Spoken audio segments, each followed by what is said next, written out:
Have you ever wondered why fresh mozzarella makes your pizza or salad stand out? Let's dive into the science behind it. Fresh mozzarella, a staple in Italian cuisine, is typically made from whole milk and has a higher water content than aged varieties. This makes it ideal for cold dishes like salads.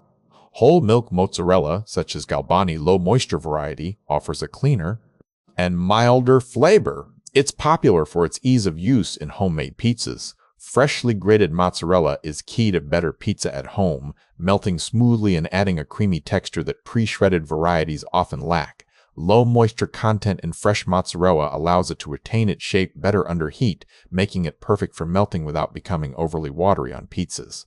For salads and cold dishes, fresh mozzarella shines due to its mild flavor. However, it doesn't melt as easily as aged versions when used in hot dishes. Choosing the right brand and type of mozzarella can significantly enhance your cooking experience, whether you're making a homemade pizza or adding it to salads. So there you have it, fresh mozzarella for its unique flavor and texture.